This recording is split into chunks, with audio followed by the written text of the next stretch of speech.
Bienvenidos a la segunda instancia de este ciclo internacional de diálogos sobre microrrelato. Decimos internacional, y en este caso nuestro expositor, que nos honra con su presencia, es internacional, argentino, y que para nosotros es muy rico porque todo este ciclo se enmarca dentro de un proyecto educativo de la Administración Nacional de Educación Pública. Proyecto educativo que, organizado por el Plan Educativo Cultural de la ANEP, la Administración Nacional de Educación Pública, junto con Pablo Silva Olazábal, que también nos acompaña y es parte de esta mesa de diálogo también, que es conductor del programa La Máquina de Pensar de Radio Cultura, y que también tiene una amplia trayectoria como escritor de minicuentos y también como organizador de concursos de minicuentos con numerosos participantes, y la verdad que fue toda una novedad en nuestro medio, todo el trabajo de Pablo Silva Olazábal, así que también agradecemos mucho poder trabajar con él, poder estar haciendo este ciclo juntos, ¿no? Antes de presentar a nuestro expositor, nuestro invitado de hoy, les quiero comentar en el marco de qué se da este ciclo de diálogo sobre microrrelatos. Estamos organizando, o sea, todos los años la ANEP designa una figura uruguaya del año, o sea, de modo tal de trabajar distintas figuras de nuestra rica tradición intelectual. Este año escogimos, la figura a homenajear es Petrona Viera, y lo hacemos a partir de distintos hechos educativos, o generando hechos educativos que potencien el conocimiento de Petrona Viera. Para ello, uno de esos proyectos es un concurso de minicuentos o microrrelatos inspirados en obras de Petrona Viera. Yo en el chat, ahora cuando termine de presentar a Raúl, voy a poner un link para acceder a este concurso de microrrelatos que está dirigido para estudiantes de educación media superior, o sea, cuarto, quinto y sexto año de liceo, y también de noveno año de educación básica integrada, que quiere decir lo que era antes tercer año de liceo, ¿no? En este concurso se presentan los estudiantes y van a tener el desafío de escribir un minicuento que tenga como entre un carácter, si es posible escribir un cuento con un carácter, pero bueno, se acepta, hasta 1200 caracteres, incluyendo los espacios y el título, si tuviera título. O sea que es bien desafiante la cuestión. Se presentan los estudiantes, pero siempre haciendo referencia a un docente tutor, o sea, no se presentan solos, sino haciendo referencia también al docente tutor. Va a haber premios, por supuesto, para los seleccionados, pero entre ellos, digamos, uno de los premios más ricos también desde el punto de vista educativo es la publicación de un libro en la cual nosotros vamos a incluir las obras de Petrona Viera junto con los minicuentos que inspiraron esas obras. Para eso, en las bases van a tener una selección de 72 obras. Esta selección no es por una cuestión de limitar, sino porque Petrona Viera tiene más de 1000 obras, entonces sería un poco complejo, incluso capaz que desorientaría un poco a las personas, a los estudiantes o a los docentes. Entonces, seleccionamos una muestra representativa de sus obras en los distintos periodos de Petrona Viera, para que cuando hagan referencia, cuando escriben el minicuento, hagan referencia a alguna de las obras de esa selección, para que luego el jurado evalúe esas obras. Como ya les dije, les voy a hacer les voy a poner el link a las bases del concurso para aquellos que se quieran presentar. No sé si Pablo, vos querés decir algunas palabras, como introduciendo este segundo encuentro. Bueno, nada, muy breve. Primero que nada, saludos a todos y especialmente al invitado de hoy, Raúl Brasca, que es uno de los teóricos más importantes que tiene nuestro continente en torno a la microficción, y con el que he hablado algunas veces, lo he entrevistado, cuando hicimos todo lo del Te cuento qué, las otras movidas que hemos hecho en torno a la microficción. Y nada, simplemente decir que estoy muy contento de participar aquí. Obviamente esto lo vamos a transmitir en diferido, después en la máquina de pensar, y me parece, lo dije en la otra sesión, ¿no? Me parece que esto es un aval a la microficción, un aval desde la educación, desde la enseñanza, y sobre todo con la participación fundamental de profesores de literatura. Eso es fundamental y de idioma español. ¿Por qué? Porque, por lo menos en mi percepción, la microficción en Uruguay, desde el punto de vista académico y educativo, al menos en mí, una percepción subjetiva de alguien que está en el tema desde hace más de 10 o 12 años, es que había cierta resistencia. Y esto me parece que son instancias de validación, así que me parece muy bien y me parece también una posibilidad para los estudiantes de poder crear literatura. Así que, nada, simplemente dar la bienvenida a todos y muy especialmente a Raúl Brasca, que me encanta verlo y queremos oírte. Ahí está. Bueno, aclaro simplemente que por las dudas, los docentes que puedan presentarse, este énfasis en profesores de literatura está muy bien, pero que pueden presentarse docentes de cualquier asignatura, digo, que no está limitado, o sea, que en realidad está abierto a cualquier docente que sea, ¿no? Pero naturalmente los docentes de literatura o de idioma español creo que se van a sentir más convocados por este tipo de propuestas que hacen mixtura también con las artes visuales y está bueno ese diálogo. Bueno, dejo de hablar yo y en realidad lo hago para presentar a nuestro invitado que en un micro CV, micro currículum de una macro trayectoria, como decía hace unos minutos atrás. Lo voy a intentar resumir un poquito, pero les voy a comentar. Raúl Brasca es argentino, narrador, antólogo, crítico y ensayista. Ha publicado los libros de cuentos Las Aguas Madres, editorial sudamericana, en 1994, Últimos Juegos, Página de Espuma, Madrid 2005, y los libros de microficciones Todo Tiempo, Futuro Fue Peor, Tule, Barcelona, Mondadori Sudamericana, Buenos Aires 2007, Las Gemas del Falsario. Bueno, no voy a decir que las editoriales, pero sí los títulos. Microficción, cuando el silencio toma la palabra, que compendia sus artículos, este último libro, y ponencias sobre el tema. Las actas La Pluma y el Bisturí, del primer Encuentro Nacional de Microficción, y 15 antologías. Bueno, y hay una serie allí de antologías que dan cuenta de toda esta trayectoria, ¿no? Las Aguas Madres fue traducido al italiano y también fue traducido parcialmente a otros idiomas, incluso el serbio o el islandés. Su obra en español y traducida fue recogida en antologías, revistas y suplementos literarios de numerosos países. Ha escrito bibliografías para el diario La Nación de Argentina y otros medios periodísticos. Fue ponente y conferencista en congresos internacionales, dictó clases magistrales, talleres y seminarios en universidades europeas y americanas y es jurado habitual en certámenes literarios internacionales. Creó en 2009 la jornada ferial de microficción en la Feria del Libro de Buenos Aires, que conduce con Martín Gardela hasta hoy. Recibió, entre otros, los premios del Fondo Nacional de las Artes, de la Municipalidad de la Ciudad de Buenos Aires y de la Fundación Fortabat en el género cuento. La Universidad de Carabobo, de Venezuela, le confirió la Orden de Alejo Zuloaga como personalidad relevante de la cultura y como microficcionista. Fue premiado 2 veces por la mítica revista mexicana El Cuento.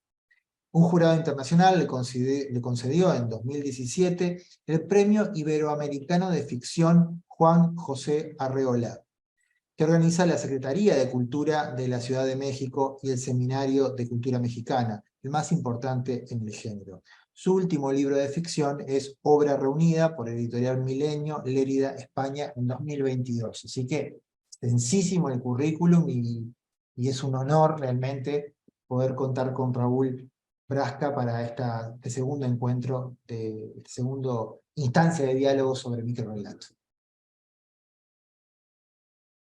Raúl, te escuchamos. Muchas gracias. Bueno, muy buenas tardes a todos. Gracias por el currículum. Cada vez que lo escucho no pienso en lo mucho que he hecho, sino en los años que han pasado. Pero no quiero perder tiempo.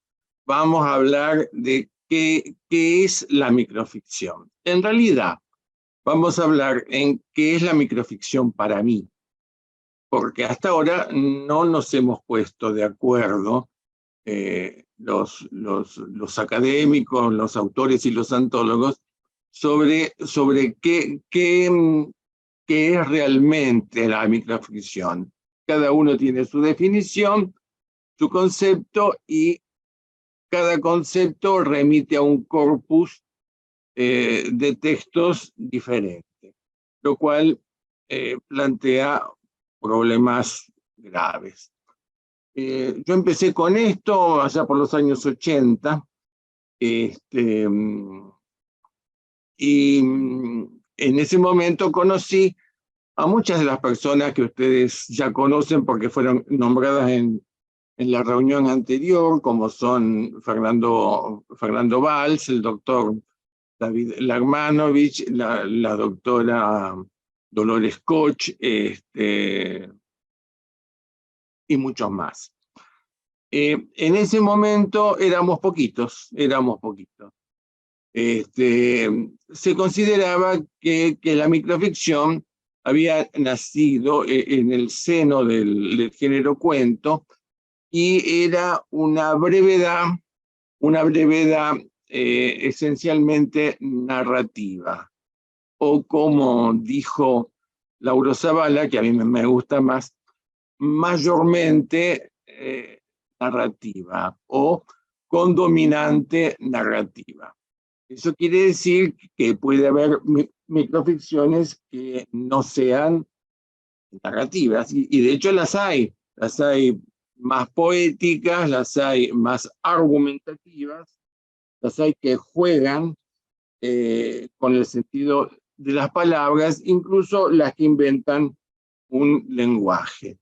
En ellas, lo narrativo, cuando lo hay, sirve solamente como soporte de lo principal, o sea, del argumento, de la ambigüedad, de sentidos, de cosas que no son narrativas en sí. O sea que el efecto de estas microficciones no es narrativo, aunque tenga una estructura narrativa.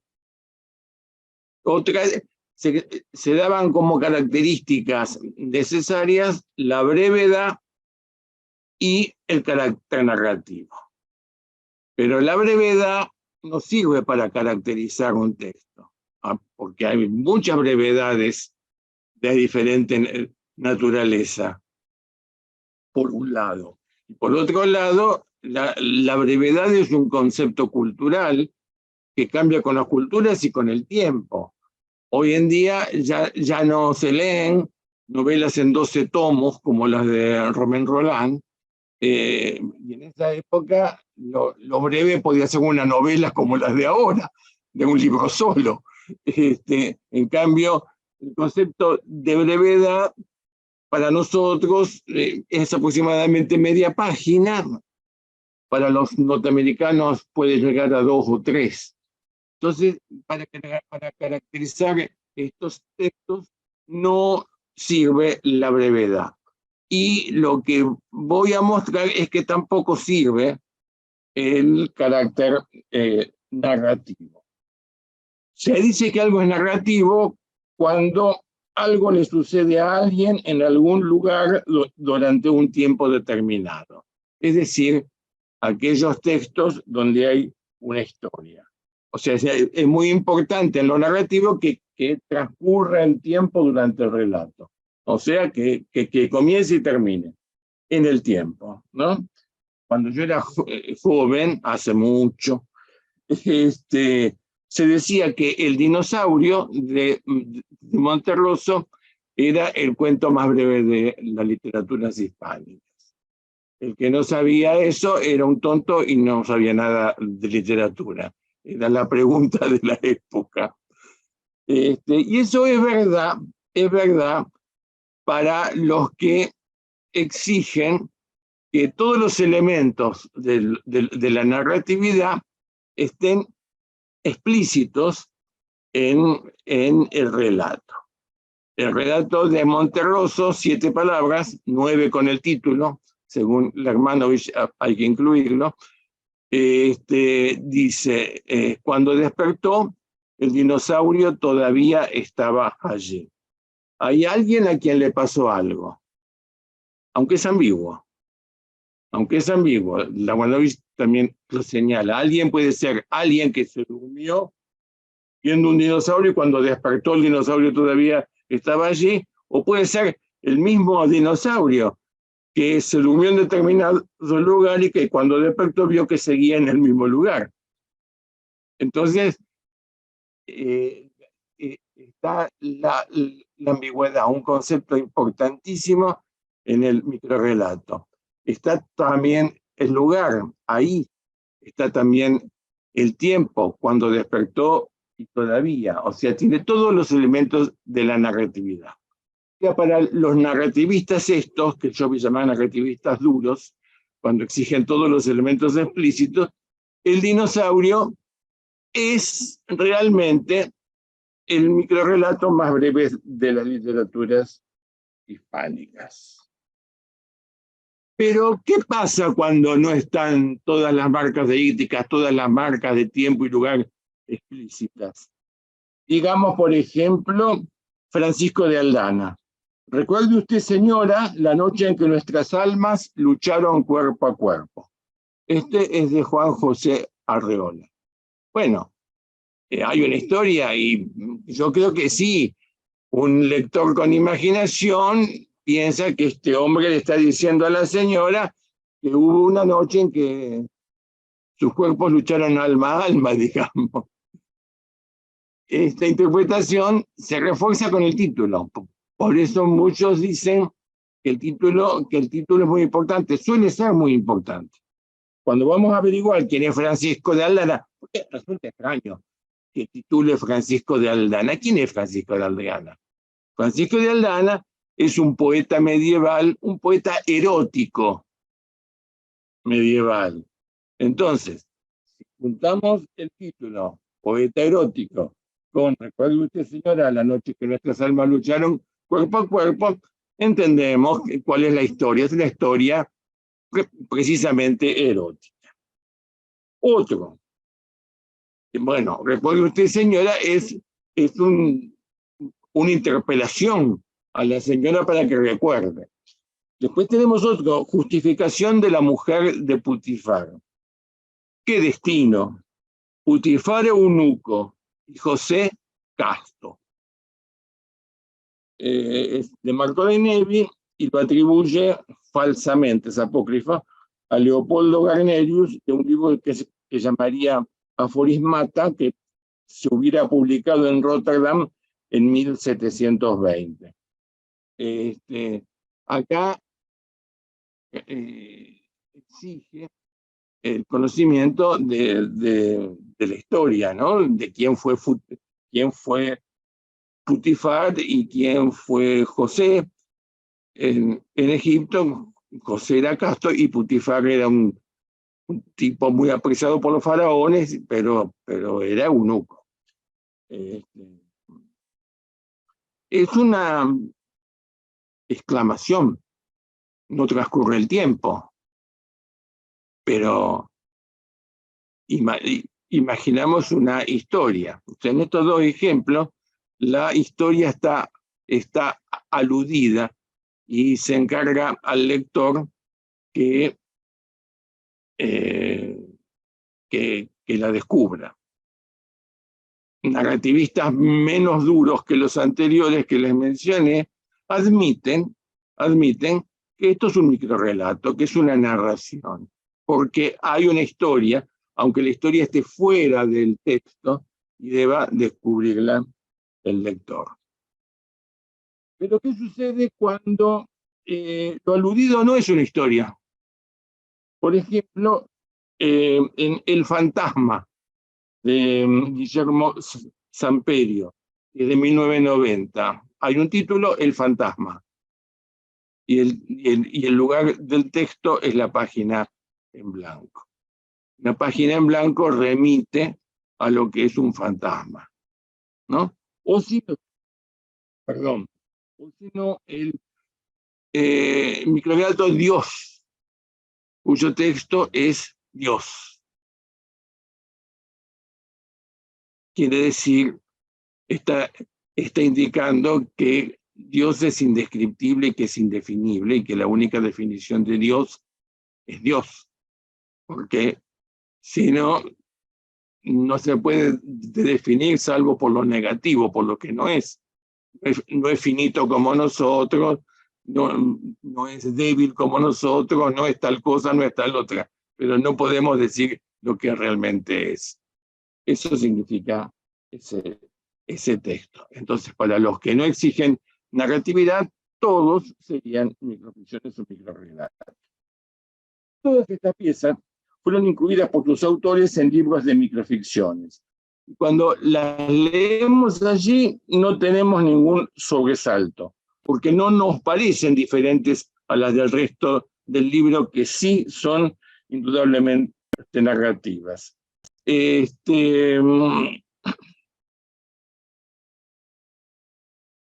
complicado. Según el criterio de narratividad, ya vimos los narrativistas duros, los menos narrativistas y los que prácticamente no la exigen, el corpus que estudian es distinto. O sea, ¿qué es microrelato? ¿Qué es microficción? Sería una cosa diferente según el autor que nos toque. Sencillo es imaginar que si seguimos con esta dispersión de criterio, no es posible avanzar mucho. Pasaron años hasta que reparé en la importancia del silencio en la microficción, del silencio en la microficción. Hasta que un día, mejor una noche, reparé en que había una cualidad común a todos estos textos, que permitiría definirla, y que nadie la discutía, y que todos afirmaban que era así. Y es que una microficción se caracteriza porque cuando uno la termina de leer, se produce un hiato, se produce una pausa reflexiva muy breve, después de la cual el lector reacciona con una sonrisa o con una expresión que indica que ha comprendido. Que ha comprendido quiere decir que produjo sentido. Un sentido que es coherente con lo que el texto dice. Para que ello suceda, es necesario que el lector lea algo a posteriori de la última línea del microrelato. Eso que lee es el silencio que el microrelato contiene. El microrelato tiene que contener un silencio que pueda ser de algún modo leído para que el lector produzca sentido. Para que esto se entienda y no parezca muy difícil, porque no lo es, voy a dar algunos ejemplos. Pasión. El hombre con los brazos abiertos delante de la puerta le obstaculizaba el paso. Ella no pudo evitar una sonrisa, pese a todo. Pareces un Cristo. No te vas. Volveré en unos días. Está de nuevo aquí, ¿verdad? ¿Para qué lo preguntas? No te vayas. Déjame salir. ¿Esto va a durar toda la vida? No lo sé. El hombre se apartó. Cruzó junto a ella evitando rozarla. Se sirvió un trago y se hundió en un sillón derramándose encima la bebida mientras la puerta se cerraba. Se levantó de inmediato, fue hasta la ventana. Solo entonces se dio cuenta que llovía. Se va a mojar. dijo en voz muy baja. Este microrrelato es de Julio Miranda, un cubano que vivió muchos años en Venezuela. Fuimos amigos en algún momento y se publicó en el Diario Universal de Caracas en 1998. ¿Cuál es el tema de este microrrelato? El tema de este microrrelato, creo que estaremos de acuerdo en que es el dolor y el amor. Pero si releemos el texto vamos a ver que no figura ni la palabra amor ni la palabra dolor. Cuando el protagonista quiere indicar el enorme amor que siente por esa mujer, dice algo que no tiene nada que ver. Se va a mojar. Piensa en que se va a mojar cuando la mujer se va a encontrar con otro y lo abandona. Tiene que tener un amor muy grande. Y el dolor se ve en el diálogo. Incluso está introducido cuando dice, pareces un Cristo. Un Cristo, la pasión da al dolor. Entonces, acá el silencio del texto, todas las palabras enmarcan una historia de amor y dolor que no se cuenta, pero que el lector es capaz de reconstruir. Ese es un tipo de silencio que hay en las microficciones. Otro es el que vamos a leer ahora. Después de todo, nada. Este cuento no fue escrito. Jules dio marcha atrás a su máquina del tiempo y llegó al paraíso terrenal. Jules disputó con Adán por la manzana y lo mató. Jules era estéril. ¿Qué es lo que dice el silencio de este texto? Dice que si Jules era estéril, no pudo procrear con Eva. Entonces, no tuvieron descendencia. Como no tuvieron descendencia, no hubo humanidad. Como no hubo humanidad, no hubo nadie que escribiera este cuento. Por lo tanto, este cuento nunca fue escrito. O sea, el final es el principio. Y lo que el texto no dice es todo lo que acabamos de decir. Si me quieren interrumpir, háganlo, no hay ningún problema. Incluso podemos ver el silencio de las microficciones que vimos antes. Bueno, por ejemplo, Francisco de Aldana, recuerda usted, señora, la noche que nuestras almas lucharon cuerpo a cuerpo, lo que se silencia es la historia de amor. Que Destino, Putifar Eunuco y José Castro se silencia la referencia intertextual, que es la historia bíblica de José y la historia de Putifar, y bueno, se silencia eso. En Fantasmas se silencia el concepto, la definición de fantasma que todos tenemos internalizado. Lo mismo que en Dios, cuando uno lee el título Dios y después el texto es Dios, bueno, se pone a pensar y se da cuenta que lo silenciado es justamente la definición que tenemos de Dios.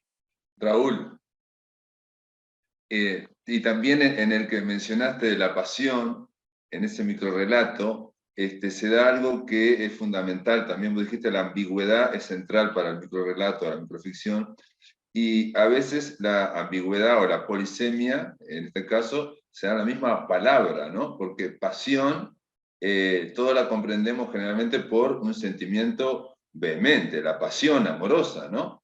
Pero está también la pasión de Cristo como padecimiento. Entonces, en la propia palabra pasión está sentimiento vehemente y también está dolor, padecimiento. Y en el microrrelato lo que aparece es las dos cosas, pero se nota que es el sentido oculto está más cerca de la pasión, ¿no?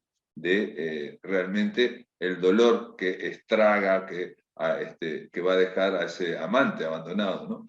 Entonces, en ese sentido, ese microrrelato, no sé si extrae o si sintetiza con esa palabra doble parte de su calidad, ¿no? de su comunicación. Un microrrelato excelente y te agradezco mucho la brillante colaboración. Eso lo tenía pensado también, pero la verdad es que se me pasó cuando redacté hoy el machete con el que me ayudo. Gracias, brillante. A ver, ¿con qué sigo? Como ven, ese instante que media entre la reacción, entre la terminación de la lectura y la reacción del lector, es el tiempo que le lleva al lector a hacer una relectura instantánea, ya en base de todos los datos que el texto escrito le da, hacer una relectura instantánea, leer el silencio y producir un sentido. Lo que quiere decir que el final de los microrrelatos no está explícito. El final de los microrrelatos lo produce el lector y está fuera del texto. De ahí la polisemia. Y además, el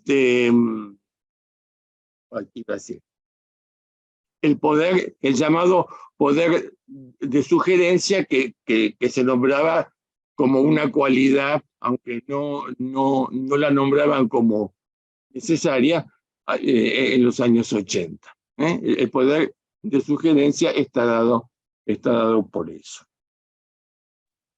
Perdón, Raúl, agrego simplemente que sería que el microcuento trabaja más con lo connotativo que con lo denotativo. Denotativo. Sí, señor, totalmente. Pero por favor no lo llamen microcuento, porque remite al cuento del que todavía no hemos logrado liberarnos. Hasta hay quien dice que el microrrelato es un subgénero del cuento. Y que de ahí salió, cuando hay quien dice también que cuando escribimos un cuento y nos sale cortito, automáticamente se convierte en microrrelato. Yo vengo décadas luchando contra eso, porque la verdad que yo mi primera microficción la escribí para descansar de un cuento que estaba corrigiendo y que me tenía hasta acá. O sea, para mí es un anticuento. Está bien. Entonces prefiero cualquier nombre que no use la palabra Pedimos cuento. a Claudia además, Risotto que se silencie, por favor. Claudia Risotto, por favor, que se diferencian. A lo mejor se puede silenciar, Horacio, ¿no? ¿Alguien, el administrador no la puedo silenciar. Sí, el anfitrión sí. Pero es que... a ver,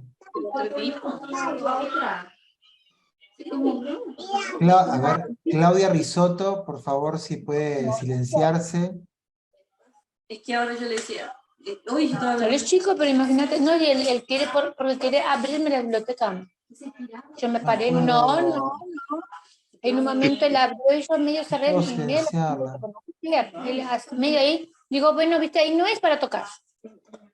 Claudia Risotto, por favor, que se silencie, porque no la puedo silenciar desde acá. Perdón, que alguien la pueda llamar, que alguien que esté acá en la conferencia, quizás le pueda mandar un mensaje, perdón. No, a ver. Para colaborar. Voy a intentar, pero a ver, porque este Zoom lo da IPs, Por lo tanto, yo no lo... No te bien esto. No escucha, pare. Me revolé en todo parte, me leva directora. A ver, Claudia Risotto, por favor. A ver si Raúl, porque parecía que Raúl era el anfitrión. A ver si Raúl... A ver si Raúl puede silenciar a Claudia. ¿Cómo se llama? Claudia Risotto. Por favor, Claudia Risotto. No, pero... Estamos escuchando toda tu conversación. ¿Podés silenciar el micrófono? Yo hice, ¿no? Como la victoria de... No sé por qué estaba... Y es consiguió, ¿no? Y aparte es como muy fuerte también. No fue que lo consiguió, yo de Shakes. Bueno. Sí, bueno. Bueno, a ver, además, el silencio del cuento, según Ricardo Piglia, por ejemplo, al que yo diero, es una historia que transcurre debajo de la letra, una historia paralela a la denotada, a las denotadas, ya que me hablabas de denotación, una historia paralela a la denotada que transcurre por debajo de la letra, que se desarrolla por abajo de la letra y emerge en el final cuando las dos historias coinciden y entonces se produce el efecto final. Ese es el silencio del cuento. Pero en la microficción y en el microrrelato no hay desarrollo. En la microficción y el microrrelato prácticamente consta de un planteo y de una resolución. Entonces, el silencio del microrrelato no puede ser el mismo silencio del cuento. Por lo tanto, el microrrelato no es un cuento, es otra cosa. Y no conozco a nadie jamás que haya escrito un cuento para escribir una microficción y se haya empezado a resumir el cuento hasta llegar a la longitud de la microficción. Yo no sé si hay algún microficcionista acá que procede de esa manera, pero me parece totalmente absurda. A mí nunca me pasó, nunca supe de nadie. Por eso prefiero no usar la palabra cuento cuando quiero hablar de estas cosas. Bueno, podríamos hablar de muchas cosas, pero yo quiero que haya diálogo y ya son 18:40. Lo que quiero decir que en la microficción y en el microrrelatos son las microficciones narrativas. O sea, la microficción es el género madre, e incluye el microrrelato, que son las microficciones, pero narrativas. Con lo cual, se exige al microrrelato que contenga el silencio de la microficción. Por lo cual, los cuentitos que tienen desarrollo y a lo que se le puede atribuir el silencio del cuento, no son microrrelatos.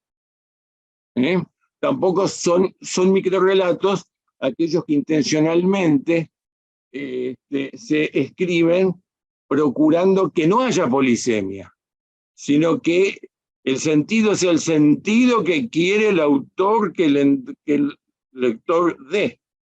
Por ejemplo, las microfábulas. La resolución está en la moraleja.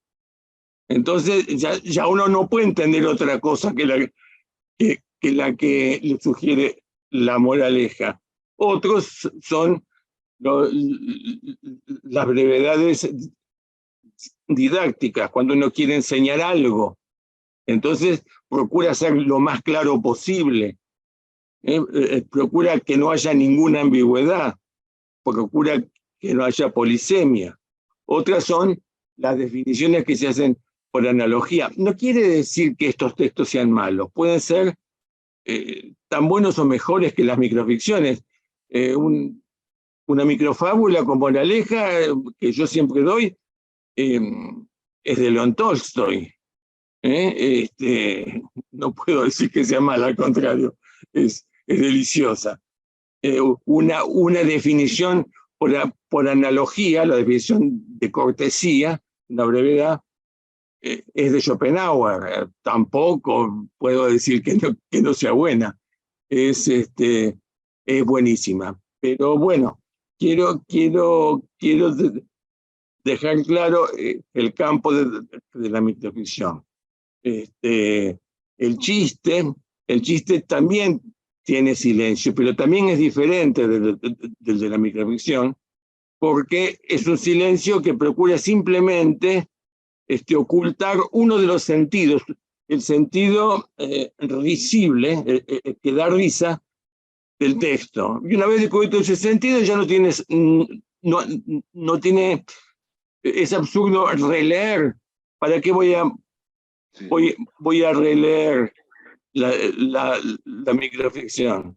Lo mismo con las adivinanzas que esconden una palabra o un significado, y descubierto eso ya no pasa nada más. Sí, me decías.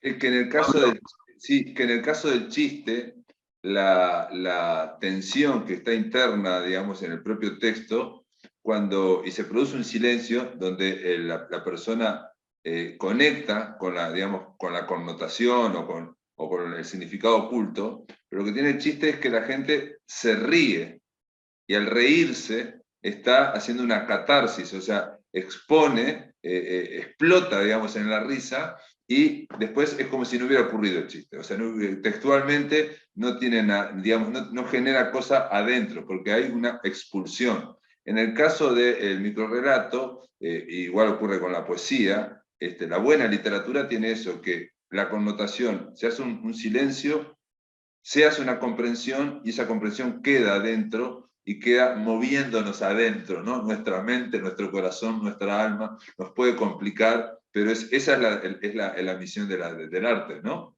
El generar hasta una angustia, si se quiere. Con referencia a la poesía, es uno de los géneros linderos, y quizá el más difícil de separar de la microficción sea el poema narrativo. Lachmaninoff escribió sobre eso, tiene un artículo sobre eso, y señala que en la poesía está más enfocada a la evocación del instante, y en la poesía profunda, poesía generalmente sin expresar en palabras. En cambio, el silencio del microrrelato, como hemos visto en los ejemplos, es un silencio legible. De alguna manera se lee y sirve para producir sentido. Bueno, no sé si quiero decirles más cosas. Una cosa que les quiero decir, porque escuchamos muchas veces los métodos para alcanzar la brevedad que usan los microficcionistas. El objeto de los microficcionistas no es alcanzar la brevedad.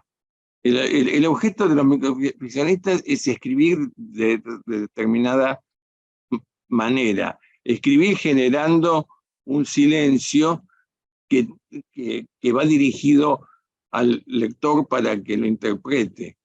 Entonces, si el texto es muy largo, si tiene palabras de más, si es explicativo, el silencio se achica. Entonces, el microrrelato es cada vez menos microrrelato. Entonces, la brevedad es una consecuencia de una forma de escribir. No es que nos ponemos a escribir algo porque tiene que ser corto. Entonces recurrimos al resumen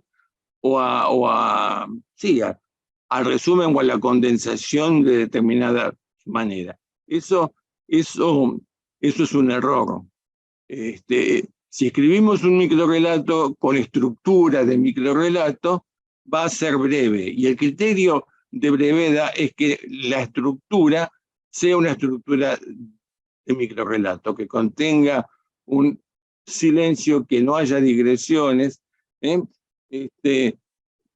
No va a eso de que si tiene 100 palabras, 250, 400 o 1200. hay microrrelatos hay brevedades de 250 palabras que están alargadísimas. Y por ahí encontramos un texto de una página, o una página y poco, que tiene la estructura del microrrelato y que puede ser encasillada como microrrelato. Entonces, no hay un criterio cuantitativo válido. El criterio es que la estructura sea la estructura del microrrelato, que esté escrito según esa forma de escribir que llamamos microficción. Bueno. ¿Me quieren preguntar algo más? Sí, yo tengo una pregunta desde el punto de vista práctico, por ejemplo, y es la siguiente. ¿Cuál te parece a vos que es el mayor desafío que tiene un escritor de microrrelato que no tiene un escritor de un relato o de un cuento? ¿Cuál es el mayor desafío? Que un poco, a ver, al hablar de esto de los silencios, de que venís desarrollando a lo largo de esta exposición, ahí se pone en manifiesto, pero yo quería ir un poquito un poquito lo más práctico, desde el punto de vista de ese lograr el silencio. ¿Sabes lo que yo me imagino cuando te estaba escuchando? Lo siguiente, es como si alguien hiciera explícito algo con la siguiente analogía: armar un puzzle y mostrar todas las piezas. Pero tal vez, no sé si la analogía esté bien, tal vez el microrrelato sugiere algunas piezas y en ese sugerir también abre el significado, porque vos podés armar la imagen del puzzle original o podés armar otras, ¿no? Entonces yo me imaginaba esa como una analogía posible, no sé si está bien o no. Pero desde el punto de vista práctico, si yo por ejemplo digo, bueno, yo quiero escribir este relato, yo sé que me voy digamos, a enfrentar ¿a qué desafío con mayor intensidad o nuevo o diferente que no tengo si quiero escribir un relato común y corriente? Esa es la pregunta. Yo como entrenamiento para escribir microrrelatos, le daría uno solo, y es pensar un tema, la muerte, el amor, el dolor como en Pasión,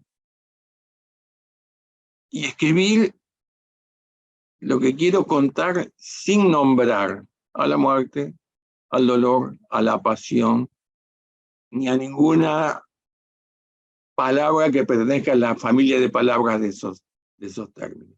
Eso te obliga a crear silencio. Cuando Julio Miranda quiere decir que el hombre amaba mucho a la mujer, no dice sintió un amor inmenso, dice se va a mojar. Entonces, esa es una forma. Las otras vienen directamente del ejercicio de la escritura. Por ejemplo, un microrrelato. No escribí nunca un microrrelato. Quiero escribir un microrrelato de una señorita que se ve en el jardín con un hombre y se enamora.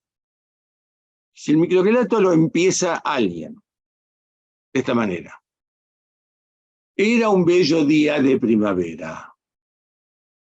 Las flores esparcían sus colores por ahí y por allá. Los pájaros trinaban. Ya no sigo leyendo. Eso es un principio de novela, no un principio de microrrelato. Los microrrelatos comienzan siempre in medias res. Quiere decir, comienzan cuando la historia ya ha transcurrido parte de la historia. El microrrelato cuenta lo que interesa, y lo cuenta con concisión. Concisión quiere decir brevedad más precisión. Y ahí tenés un desafío. La precisión. Sí, no es fácil porque es corto. Un escritor que no tenga un dominio y una amplitud de palabras en su enciclopedia no puede escribir un microrrelato. A veces vemos un microrrelato y nos molesta porque es balbuceante. ¿Y por qué es balbuceante? Porque el autor no encontró la palabra que tenía que poner, la palabra precisa. Y entonces ¿qué hizo? Explicó el significado de la palabra. Y entonces eso, el que lee muchos microrrelatos lo siente, le salta. Es como que le resulta balbuceante esa manera de escribir. Por eso el autor de microrrelatos es un tipo culto. Es un tipo que tiene un repertorio grande de palabras y tiene la obligación de usar la palabra precisa. Sí, Pablo, ¿me levantaste la mano? Sí, sí, es simplemente acotar esto que estás diciendo muy bien de la concisión desde el punto de vista del autor, pero que el autor tiene que, algo que también decía Borges para toda la literatura, que es no subestimar al lector. ¿No? Bueno, también lo tengo anotado para decirlo. Pero yo creo que agregaría otra cosa, que yo creo que toda la literatura no debería subestimar al lector, toda, ¿no? Cualquier clase de literatura, sea ensayo, teatro, sea narrativa. Pero en la microficción yo creo que exagera más todavía. Tiene que sobreestimar al lector, tiene que considerar que es un gran lector. Estás escribiendo para un gran lector que va a saber buscar todo lo que vos estás diciendo. Entonces no hay que extenderse, no hay que ser explícito, nunca, jamás. Jamás. Implícito. No. Te voy a leer, ya que estamos y que el tiempo apremia, lo que había anotado. Esta forma de escribir tiene algunas características que se pueden señalar. Comienzo in media res. Se empieza a contar desde un punto determinado de la historia, no desde el principio. No se admiten explicaciones ni agregados innecesarios. No se debe pensar que el lector es menos inteligente que uno y que hay que ayudarlo a entender, pero asegurarse que está toda la información necesaria para que el lector pueda entender. La microficción puede ser difícil, pero no debe ser complicada, o sea, no debe ser difícil sin necesidad. Si la que escribieron, les digo a los alumnos, resulta complicada, puede ser porque no están dando la información en el mejor orden. Me ha sucedido que cambiando el orden de la información, la micro queda naturalmente más clara y hasta más breve.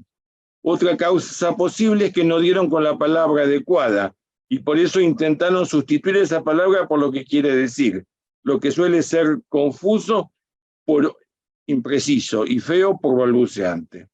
No invadir el espacio del lector, no decirle lo que debe entender, sino inducirlo a que produzca sentido.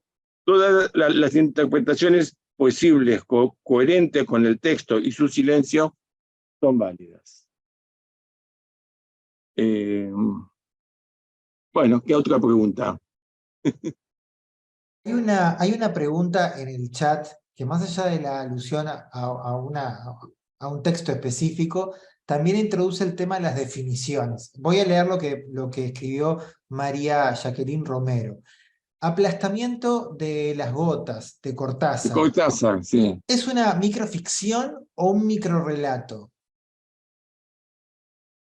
Mirá, no conozco Aplastamiento de las gotas, incluso lo he antologado, está en una de mis antologías, pero no recuerdo el texto minuciosamente ahora.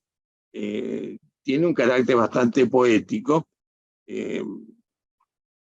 pero cuenta, si mal no recuerdo, cuenta lo que sucede con la gota, cómo se desprende, cómo cae. En ese sentido, tiene elementos narrativos. Es una microficción, seguro que es una microficción. Ahora, si además de microficción es microrrelato, depende de que sea narrativo o no sea narrativo, porque los microrrelatos son las microficciones narrativas. Es una microficción. Tendríamos que analizarlo, leerlo minuciosamente para ver qué grado de narratividad tiene para decidir si además de microficción es un microrelato. Bien. ¿Se entendió? Creo que quedó claro, no sé, María Jacqueline Romero, ahí está compartiendo el texto, el texto de Cortázar, que tiene un par de párrafos. Yo también Sí, lo es estaba poniendo bastante como larguito, ¿no? Claro, no es cortito como para traerlo acá Claro, y decirlo todo. sí, sí. Pero aún así creo que lo que está también dentro de esto es el tema de las definiciones. También invito a quienes nos están acompañando, los participantes, que hagan sus preguntas o a través del chat No, o a través yo lo que he agregado, que me pertenece, que es la definición de microficción. ¿Eh? O sea, le exijo a la microficción. Existe la palabra minificción. Esa palabra minificción, en el concepto de Lermanovich y también creo que en lo de Lauro Zavala, reúne toda la ficción breve, brevísima, narrativa y no narrativa. Las microparábolas, fábulas, microfábulas, los aforismos, todas. Creo que Lauro enumeró 58, un número así enorme. Una de esas, para mí, es la microficción, que son estas brevedades que defino por su silencio. Yo me ocupo de definir las características de ese silencio. Escribí un artículo en 2010 que se llama La elocuencia del silencio, donde muestro todas las formas de silencio que hay en las microficciones. Y que estoy poniendo ejemplos, yo voy por el número 45, 46, en mi cuenta de Instagram. En mi cuenta de Instagram estoy poniendo silencio 1 y pongo un ejemplo y después lo analizo, silencio 2. Mi cuenta de Instagram es Raúl-Brasca, para quien le interese. Ahí van a encontrar incluso leí hoy. Bueno, ¿a dónde iba? Ahí puse la cuenta de Instagram, también lo puse aquí en... Horacio, hay uno de los que pregunta también, una de las profesoras que pregunta lo siguiente, si este género que estamos hablando ahora, esta forma de escribir, no sería muy exigente para los estudiantes. Y yo lo que, obviamente se la traslado a Raúl, pero yo lo que anticiparía es lo siguiente. Aquí estamos dando, obviamente, elementos, lo está dando Raúl, de lo que es la excelencia en la microficción, ¿no? O sea, hacia dónde se tiene que apuntar, ¿no? Obviamente podríamos hacer también otra charla en torno a la poesía o a otro género. Entonces, esa es hacia dónde se debe apuntar, los elementos, ¿no? Lo importante en este concurso de Petrona Viera, me parece, es buscar la imaginación, desarrollar la imaginación de los estudiantes en torno a la obra de Petrona Viera dentro del marco de la microficción.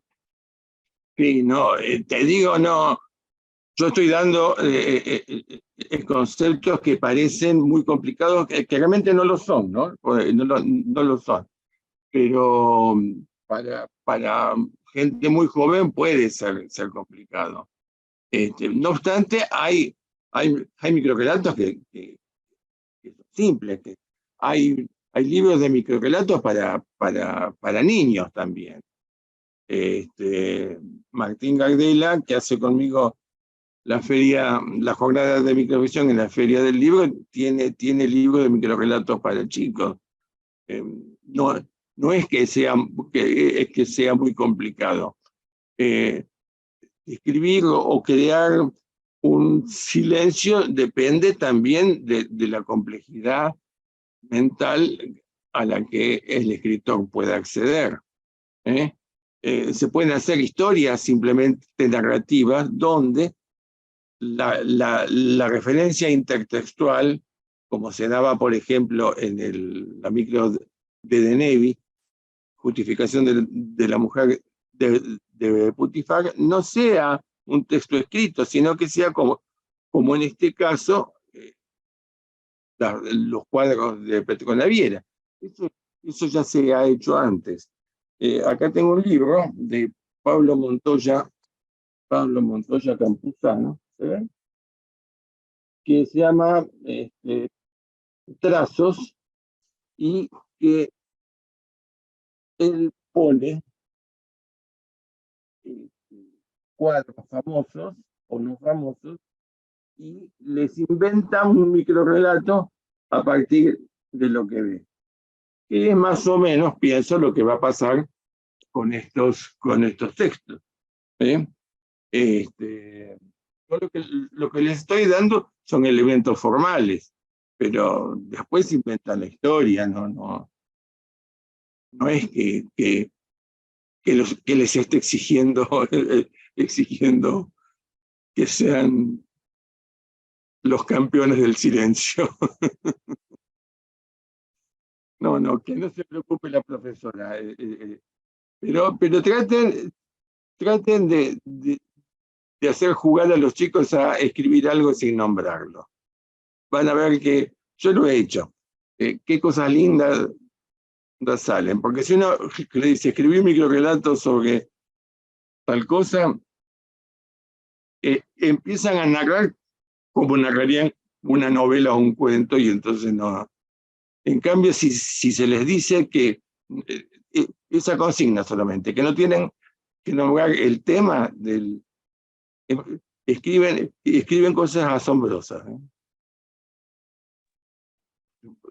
Es mi consejo, no sé.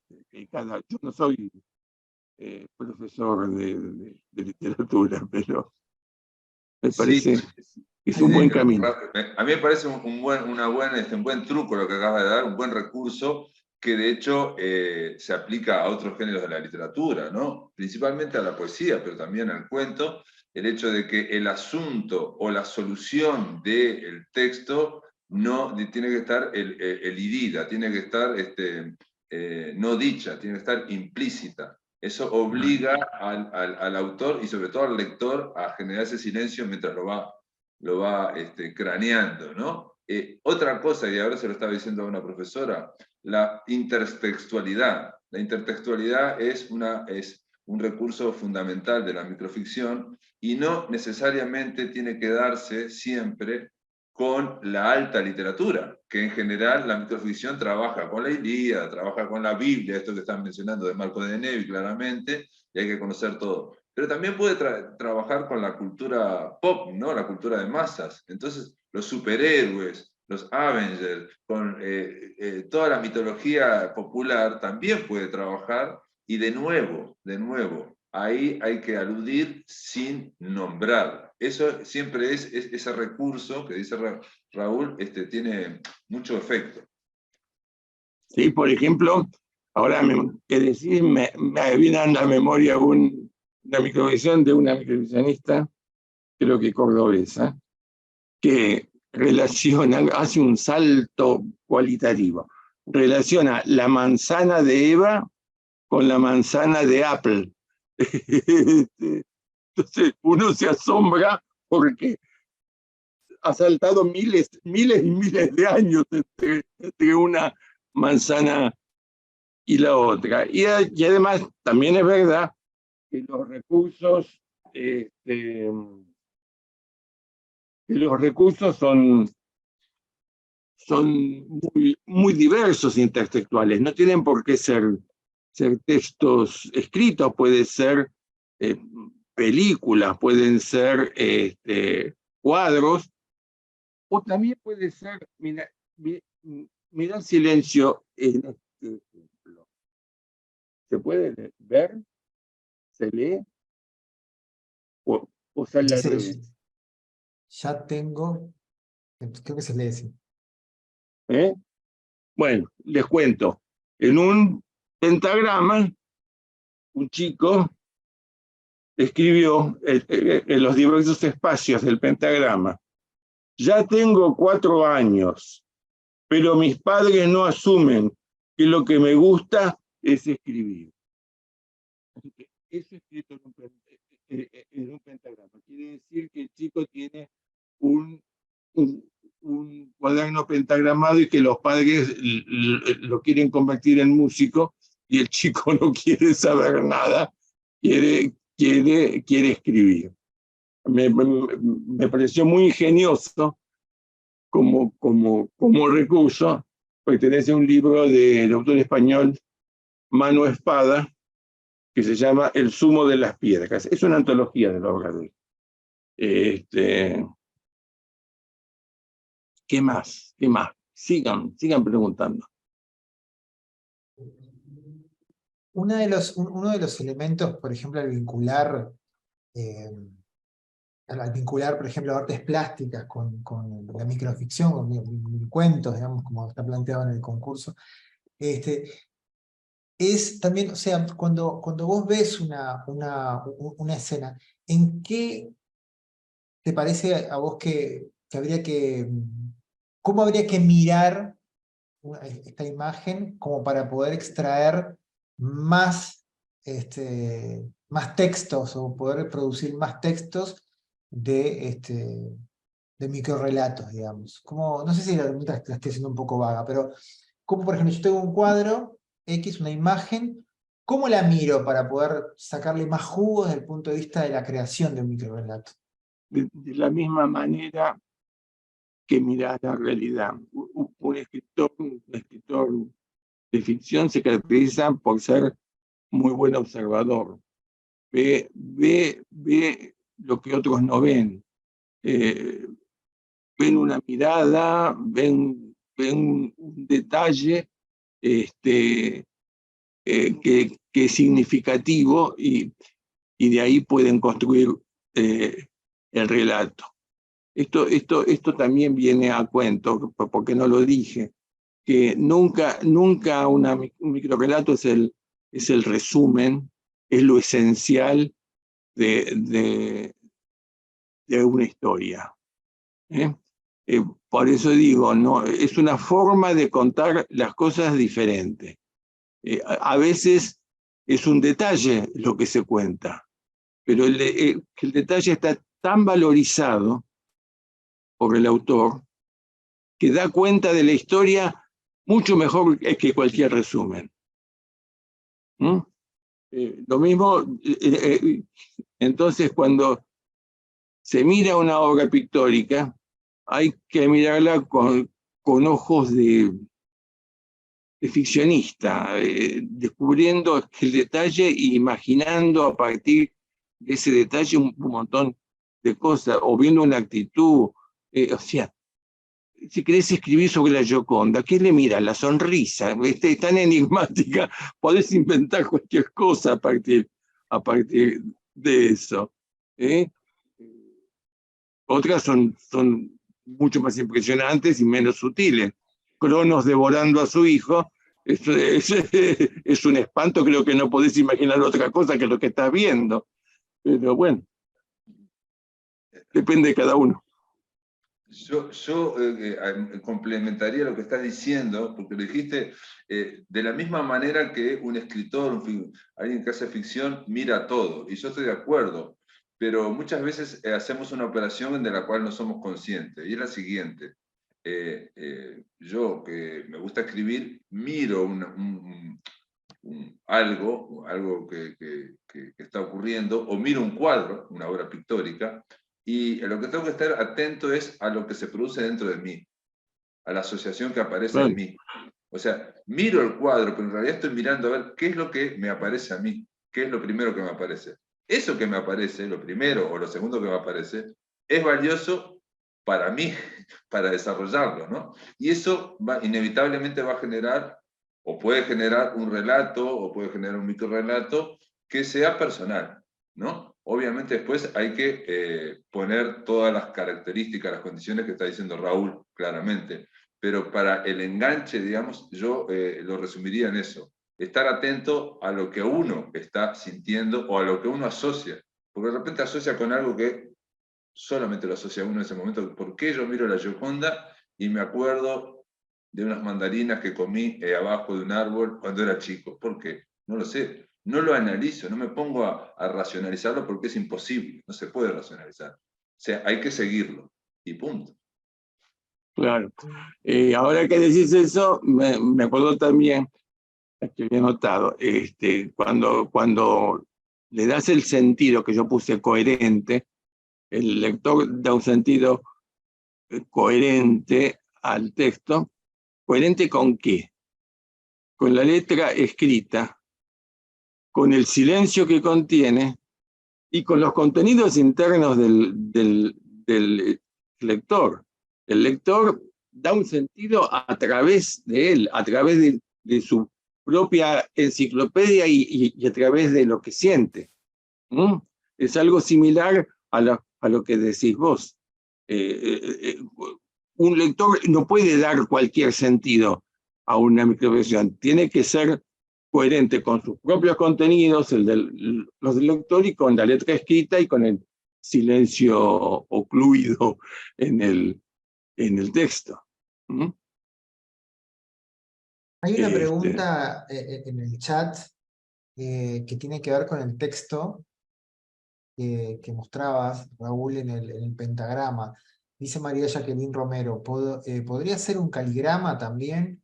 Otra forma de expresión, ¿verdad? Dice María Jacqueline. Lo que pasa es que está incluido en una colección de microrrelatos. Yo dije que los microrrelatos son una forma de escribir que contienen un tipo de silencio determinado exactamente. Hay microrrelatos, en un libro de microrrelatos hay poemas que se leen como microrrelatos, sin ningún sobresalto. ¿Por qué? Porque son poemas que tienen un silencio que es legible y que se asemeja en mucho al silencio del microrrelato. Es decir, que una cosa, que un poema o sea microrrelato u otra cosa, depende del contexto en el que lo lees. Si hay microrrelatos que si lo lees en un contexto que son un libro de poemas, es un poema. Pero también lo podés poner en un libro de microrrelatos y resulta un microrrelato. El contexto condiciona la forma de leer el texto. Bien. ¿Hay alguna pregunta que quieran hacer los participantes o a través del chat o si no oralmente a nuestro expositor? Aprovecho. Me quieren matar, me imagino, porque lo presenté como muy difícil esto, ¿no?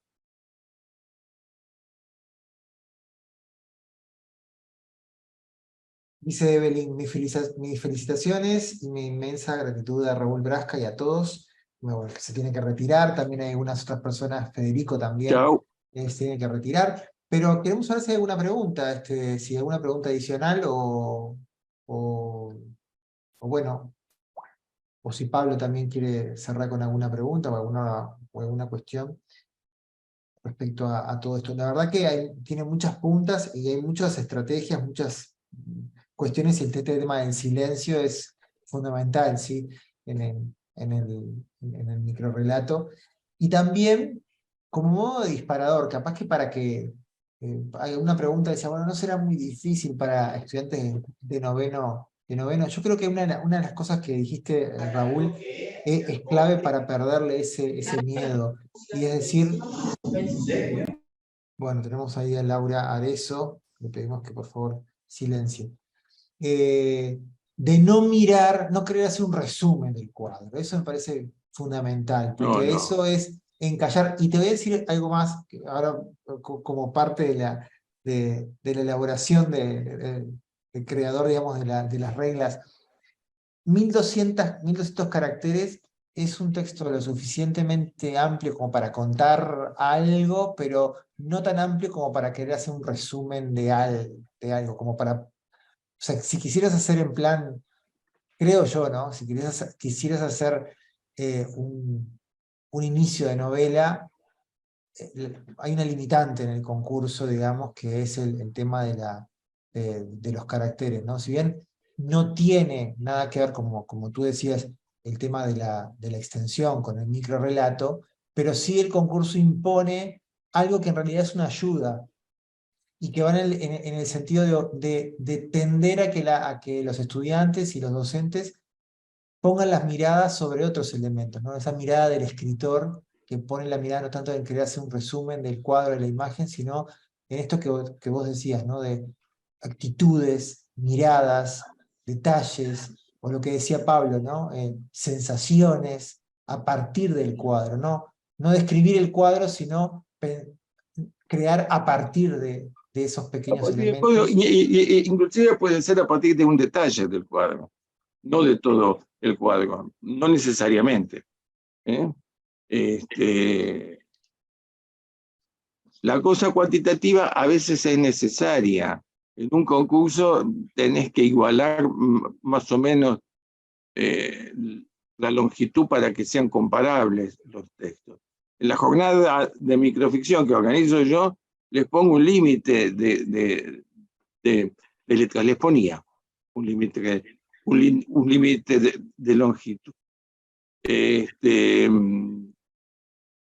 Pero lo que me pasaba era que por ahí se excedían y qué sé yo cuánto, porque lo que pasa es que si uno lee una microficción de 2 líneas y otro lee una microficción de una página, bueno, está en tiempo en mucha desventaja el que leyó 2 líneas.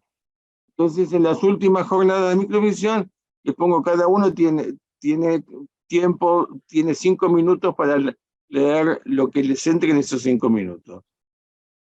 Que sea microficción, obviamente, pero lo tengo que hacer, porque si no, unos leen mucho y otros leen muy poco. O sea, lo que yo dije se refiere a las condiciones ideales, las condiciones de máxima, digamos, pero en un concurso está muy bien poner una longitud máxima, incluso puede ser mínima también. Porque además hay un mito que también hay que destruir, que es cuanto más corto mejor. Un investigador argentina, cordobesa, Rosalba Campre, tiene un artículo donde parte de una frase, paseaba del brazo con su viuda, que es el texto original, y le va agregando cosas para ver cuál es la longitud más efectiva del texto. O sea, no es que cuanto más corto mejor. Todo texto tiene una longitud propia, una longitud necesaria. Descubrir esa longitud es la tarea del microficcionista. Y se hace escribiendo como microficcionista. Porque diciendo, lo más corto es lo mejor, hay que alcanzar la menor cantidad de palabras. Y según, a veces sí, a veces no. A veces no. De acuerdo, totalmente. No, es falso el hecho de que cuanto más corto es mejor. Lo que pasa es que no puede ser muy largo porque se vuelve explícito y entonces ya no es microrelato.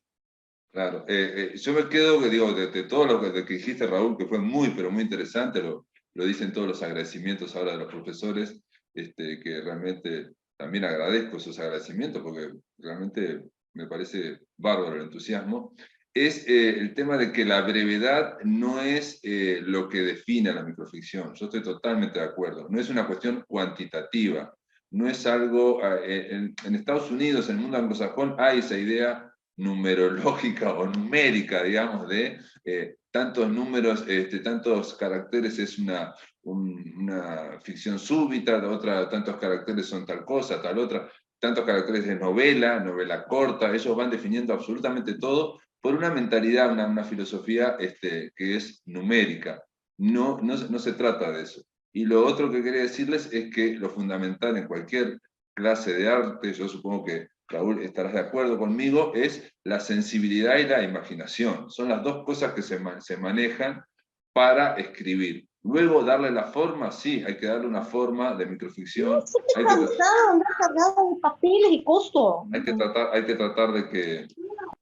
que tratar eso. Pero bueno, nada, era eso, simplemente eso. No, sí, estoy totalmente de acuerdo. Ahora, la sensibilidad y la imaginación no la podés enseñar. Es como el talento, no se puede enseñar.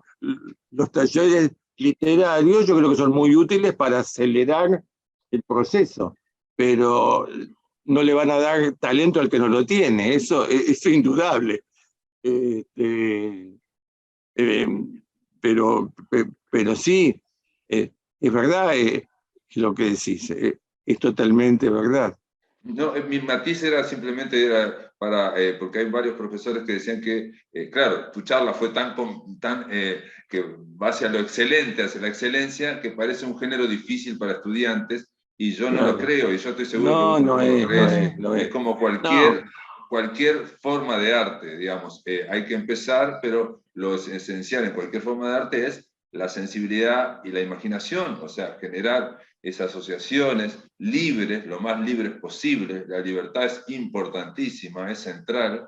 Y después sí, la microficción tiene esa cuestión de la metonimia, de tratar de buscar siempre la parte por el todo, lo que dijiste, Raúl, de la concisión, el silencio, la intertextualidad, tiene la ambigüedad, tiene toda esa, la polisemia, tiene ciertas características que bueno, se pueden buscar después, pero si no hay algo que se imagina al principio y que es personal, no hay nada después. No hay nada, no. Lo fundamental es la imaginación que tiene el autor. Por algo se lo ha llamado el género de la imaginación. Y a los profesores, la microficción puede ser muy críptica y puede ser que sea producida por una cultura que no es la mía y entonces yo no entienda nada. Las microficciones de los chicanos que escriben en Norteamérica, para mí no las entiendo porque no poseo en mi enciclopedia los sobreentendidos y las formas de pensar de los chicanos. Entonces, no se asusten. Puede ser muy críptica y puede ser muy tonta, porque si lo reducimos a un chiste, bueno, resulta tonto. Julio Cortázar tiene un microrelato que se llama Patio de Tarde, que está basado en el doble sentido de la palabra cola. Entonces empieza con un perro que mueve la cola cuando él pinta, qué sé yo cuánto, y al final se da cuenta uno que se está refiriendo a la cola de pegar, está removiendo la cola de pegar la madera terciada. Es un recurso, es de lo más simple, pero en los talleres se dan, construya un microrelato utilizando los dos sentidos de la palabra cualquiera. O sea, hay todo un espectro en cuanto a complejidad. Complejidad. Yo nunca podría escribir, porque no me da la cabeza, diálogo sobre un diálogo de Borges, que uno lo termina de leer y no sabe si es un chiste, si es un cuento fantástico, si es un cuento realista. La ambigüedad que aparece ahí es una ambigüedad genérica, no se sabe a qué género pertenece. Es un texto donde están Macedonio Fernández y él hablando de la vida y de la muerte y del suicidio. Entonces uno dice que suicidarse no significa nada. Bueno, el texto termina asombrosamente con un personaje que dice: la verdad, no recuerdo si esa noche nos suicidamos. Entonces, puede ser fantástico, puede ser realista, puede ser que sí se suicidaron, o puede ser una humorada, ¿no? Entonces, tener esa capacidad para crear ambigüedades de esa calidad es muy difícil, pero hay otras ambigüedades mucho más sencillas, ¿no? Tomar una historia mitológica, tomar a Adán y Eva y darle una vuelta de tuerca, que lo que pasó realmente es otra cosa, le cambiamos el final. Hay una, que me acuerdo, no sé de quién es, que Eva le tira la manzana por la cabeza a Adán y le dice, y ahora te la comes. Y así termina el texto, ¿no? Bueno, hay muchas cosas, hay un largo camino por recorrer. La microficción no es fácil porque es corta, pero tampoco es una cosa inalcanzable. Como todos los géneros de la literatura, requiere cierta destreza. Y eso es natural. Muy bien. Vamos, acá hay varios comentarios en el chat, en general, o sea, bueno, hay algún comentario que ya se fue aclarando, digamos. Acá Alicia Fontana dice, no, para nada difícil, referente al microrrelato, ¿no? Nos hace plantearnos un montón de cuestionamientos y de posibilidades para reflexionar sobre este género que personalmente me resulta atrapante. Ha sido una exposición maravillosa y muy enriquecedora. Creo que la hemos disfrutado muchísimo. Agradezco enormemente la posibilidad de escuchar todo esto de Raúl directamente. Bueno, y hay muchos comentarios también elogiosos y me sumo a esos comentarios elogiosos y creo que ¿No hay todos... ninguno malo? ¿Alguno malo? No, ninguno. Por lo menos que me haya llegado, capaz que... No, y no creo tampoco, no creo acá todo un placer escucharlo. Eh, Estuvo Dice, excelente. escribo esto pensando en los chiquilines, que los motive desde ese lugar, igual como ensayo. Obviamente que a partir de una obra de Petrona Viera sería la idea, disculpe la insistencia. Bueno, mucho, en general acá muchos comentarios agradeciendo, muchas gracias, acá me parece Giovanni Andrade. Y bueno, nosotros nos sumamos también a los agradecimientos, me sumo también a todos estos comentarios. Y la verdad que ha sido un privilegio poder contar contigo, Raúl, para que nos sigas abriendo, digamos, perspectivas en torno al microrrelato. Bueno, yo les agradezco mucho a ustedes. He estado muy cómodo. Me gustaron mucho las preguntas. Además, y solo espero, la única duda que me queda es el no haber sido por ahí estimulante para que escriban microrelatos y para que se animen por ahí. Les pareció demasiado complicado. Pero porque mi intención era mostrarles que es un género que no es un género fácil, tontito, que como es cortito, sino que es un género, no es un género menor, es un género muy, muy respetable y que merece ser escrito. Y en ese sentido quise estimularlos. Por ahí no me salió del todo bien, pero bueno, fue la intención. Les agradezco. No, estuvo excelente, Raúl. Y acá una de las profesoras te dice que Brasca tiene la humildad de los grandes. Bueno, muy bien, yo comparto lo mismo también. Brillante, estuvo brillante. Bueno, gracias, Pablo. Te agradecemos mucho, reiteramos el agradecimiento y bueno, el privilegio de haber contado contigo y a quienes están conectados y quienes también observen este